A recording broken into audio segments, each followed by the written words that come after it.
It's good to be back with you again. I think it was April I was here last. It seems a long time, but it's great to hear all that's going on in the church.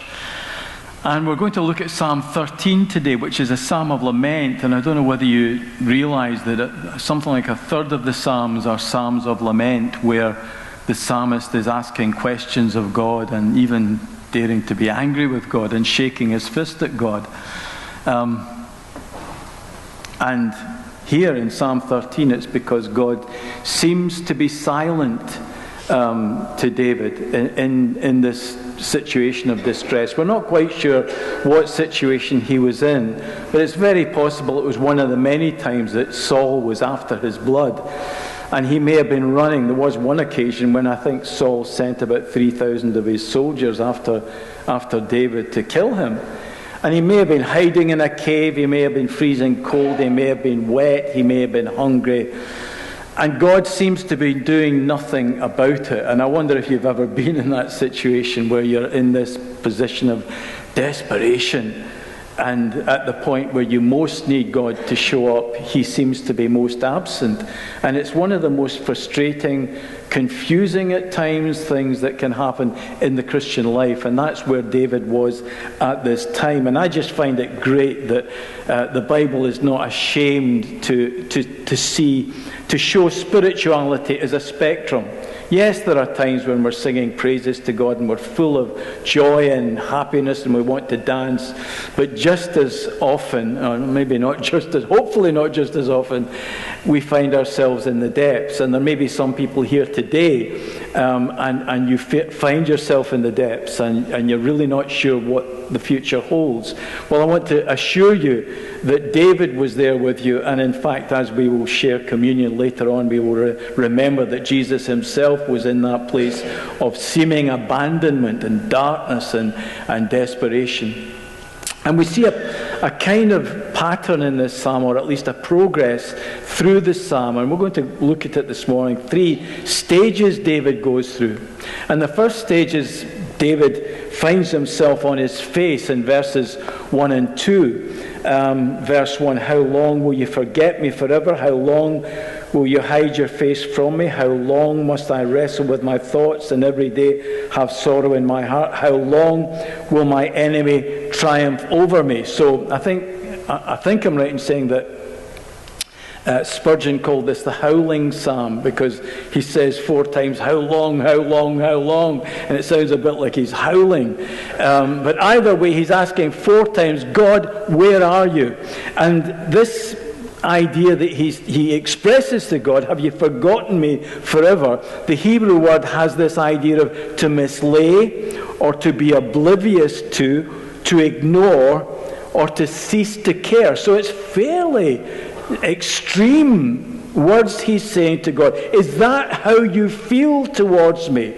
Now, of course, we would never say that to God, because up here, theologically, we know that he loves us unconditionally and will never forsake us and will never leave us and will never let us go. But down there are times when we feel exactly how David felt. He's forgotten me. On another occasion, the psalmist in Psalm 77 says, has God forgotten to be merciful?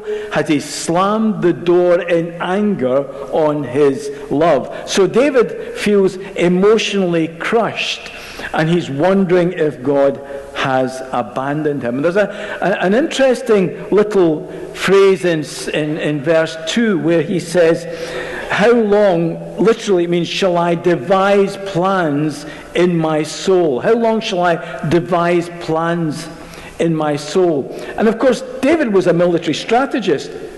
And it has the idea of piling up multiple plans to somehow sort out the situation.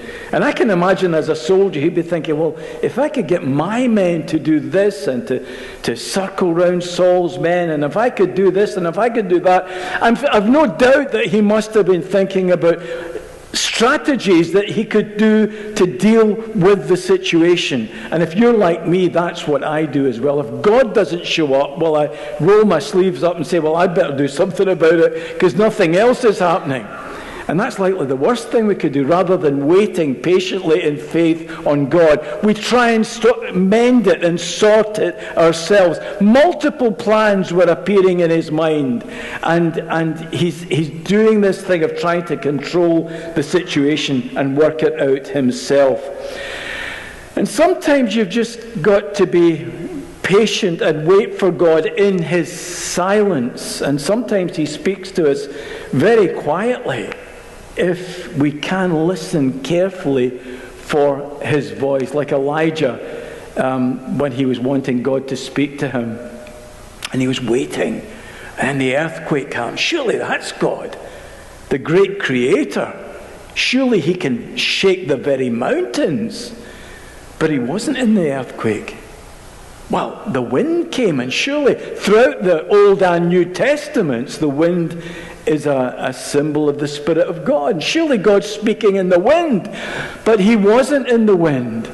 And then the fire came, and Elijah thought, well, my goodness me, fire. He spoke from the burning bush. He led his people through the wilderness to the promised land with a pillar of fire. Surely that's God speaking. But he still had to wait. And then God spoke to him in a still small voice after the fire. A gentle whisper.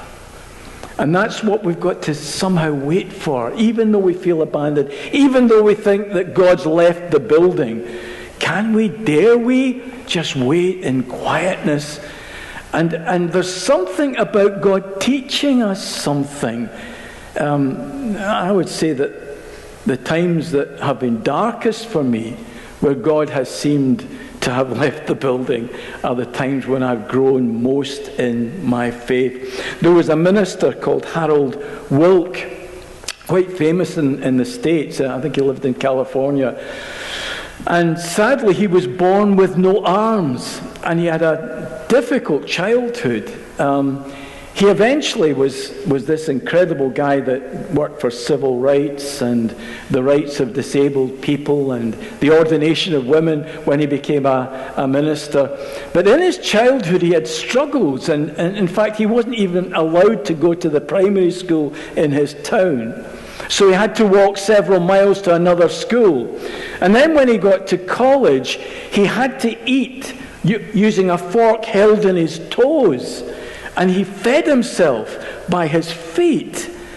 And they actually said to him, sorry, this is too distressing for the other students. You're going to have to eat in the kitchen. And he ate in the kitchen until the kitchen was so overcrowded with students in solidarity with him, joined him in the kitchen to eat their lunch. They let him eat with the rest of the students. But there was a formative experience when he was about 3 years old, and he was struggling to get his shirt on, and he was puffing and sweating and desperately trying to get this shirt on. And his mother was there with a friend, and eventually the friend said, Ida, aren't you going to help him? And she quietly turned to her friend and said, I am helping him. In other words, if I jumped in and put his shirt on, well, how would he ever, as he grows up, be able to put his shirt on? And there had to be that distance, there had to be that absence in order for him to grow in who he was as a person. And David was there on his face. God, where are you? And God, no doubt with a broken heart, was watching and saying, I wish I could jump in, David, but there's something here that you need to know. And maybe he's saying that to you. I don't say maybe. He is saying that to you if you feel that he has left you to get on with the situation that you're facing. And it may be, as David, you're on your face and God is saying, well, I'm teaching you something here. And the annoying thing is we never recognize what he's teaching us in the middle of the situation. If he did, we might just say, well, I can cope with this. I'm going to become a spiritual giant as a result of this experience. God is going to use me in this wonderful way as a result of this experience. But it's often, if not always, when we look back from years to come and say, that's why God took me through all of that.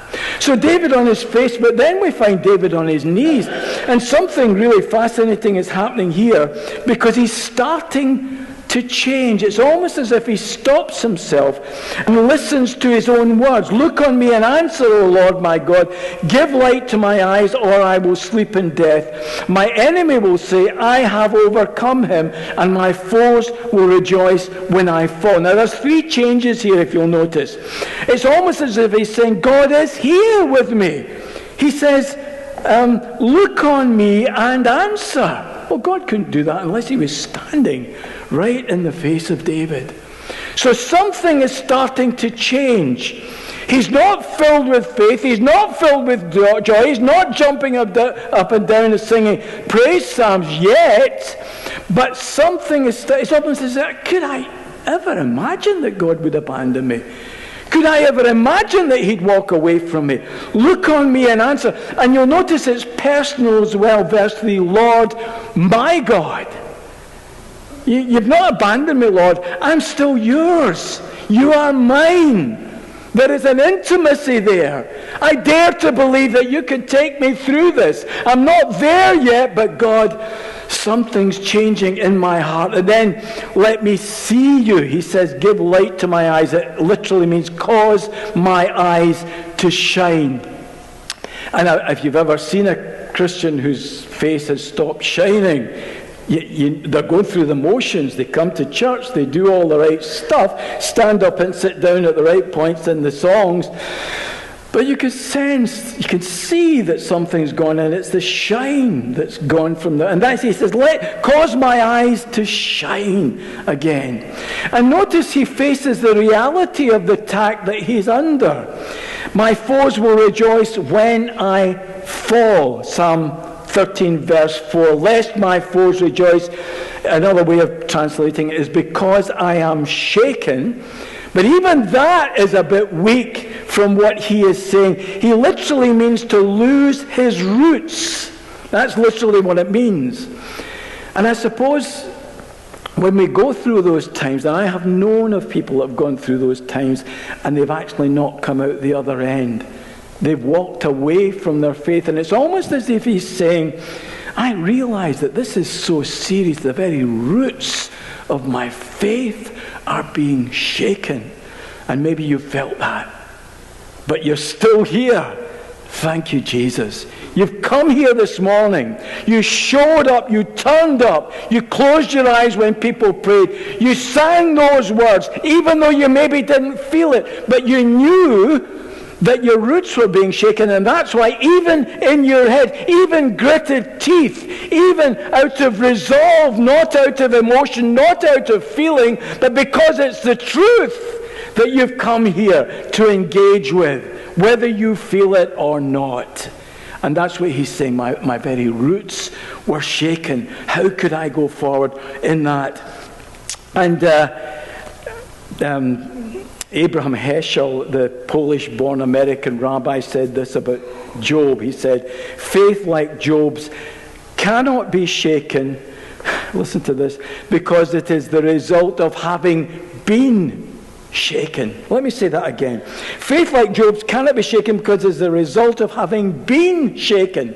In other words, when you were shaken before, and you can remember it, 10 years ago, 20 years ago, 5 years ago, when you went through that dark night of the soul and your faith was shaken and you thought you'd never get through it, but God took you through it and Jesus walked you through it. And it's because you've been through it once, twice, 3 times, 4 times, as you face it again now, in Heschel's words, you cannot be shaken because your faith comes from having been shaken. And there's something that we learn from all that we don't realize. And actually, picking up on Charles's point about us being part of one another, my son's an obsessive cyclist as well. We were on holiday. I didn't plan to say this. I won't charge you for it, but we were on holiday last weekend near Kelso, the whole family. My goodness me, I thought, how is this going to work? I'm going to need a holiday after the holiday. So 3 sons, 3 partners, 3 grandchildren. We were celebrating my wife and I's 50th wedding anniversary on Friday. And my son travelled down there 80 18 miles, and I can't even remember why I was telling you this. I think wait a minute. Yes, what you were saying about being together and not even noticing the speed and what you were achieving because you were together.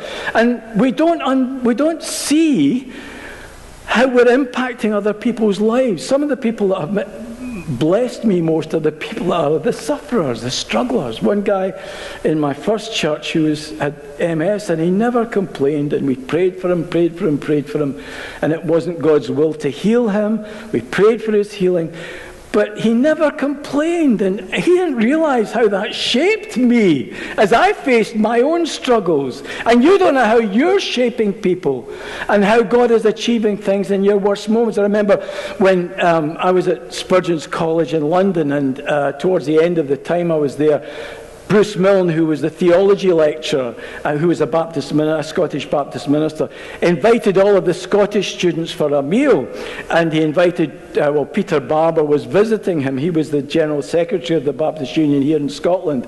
And we were having this chat about our own stories, and my good wife, who grew up in Knightswood in Glasgow, her father was very unsympathetic towards the Christian faith. She didn't have a Christian background, came from a working class background in a comprehensive school. And someone came round one night, knocked on the door and said, we've got a cafe at the Church of Scotland, and it was St David's Church of Scotland. J.G.S.S. Thompson, if you know that name, he was a well-known evangelical Church of Scotland minister. She went to the cafe, and as a result of that, she became a Christian.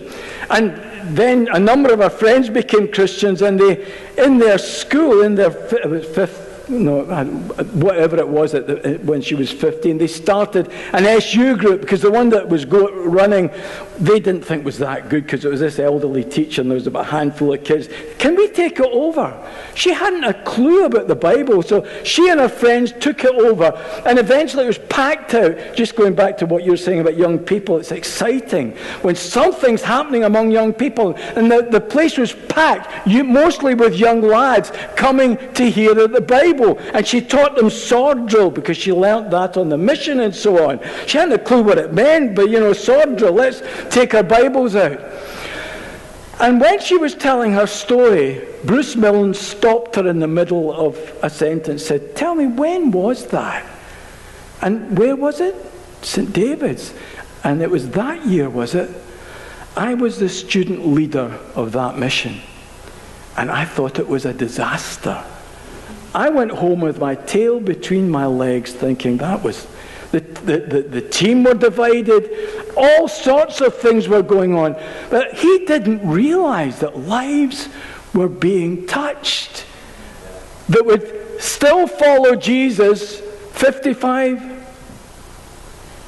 Well, I won't say what my wife's age is, but roughly 55 years ago.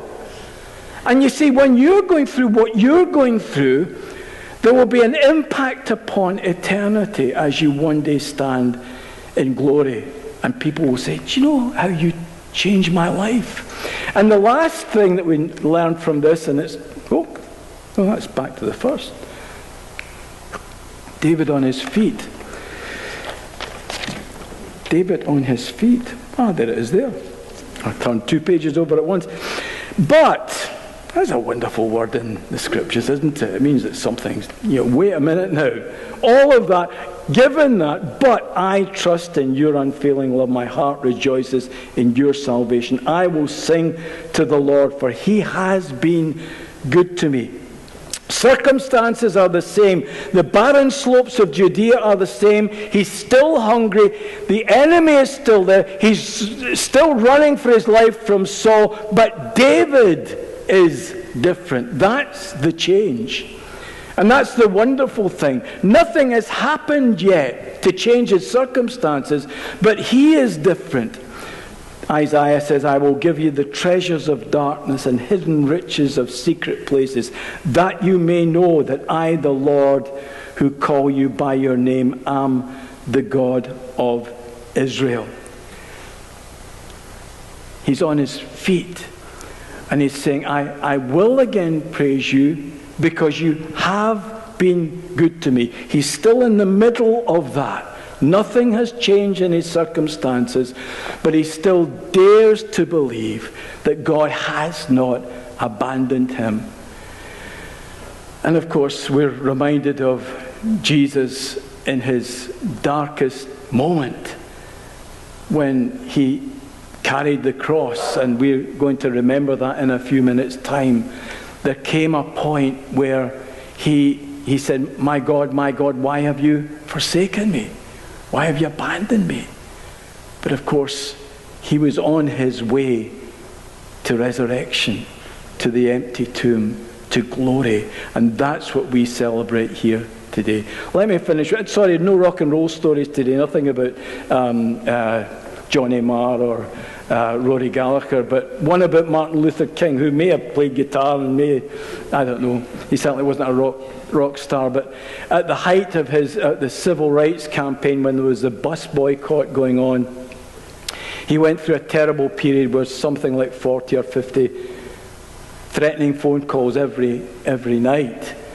He was coming home from a big meeting, having spoken there one night, and he had one of these phone calls which was, unless you give up this boycott, you're going to die. We know where your children go to school. We know this, we know that. And it was like it was the straw that broke the camel's back. He said, I can't go on. He sat at his kitchen table and he put his head in his hands and he said, God, I can't do this anymore. I didn't sign up for this. I didn't think that this is the way that it would go. And he said, almost immediately he felt the tangible presence of Jesus, and he heard him say, I will never leave you, I will never forsake you. Continue to fight for justice. Continue to do all that you are doing. And it transformed him. And that experience kept him to the very end of his ministry, end of his life. Now, his circumstances hadn't changed. In fact, I think it was the next day or the next week, his wife and his kids were sitting in the house and they heard movement at the front of the house. And the logical thing was to go and see what was going on at the front. But no, for some reason they went to the back of the house, which was fortunate, which was providential, because a bomb went off.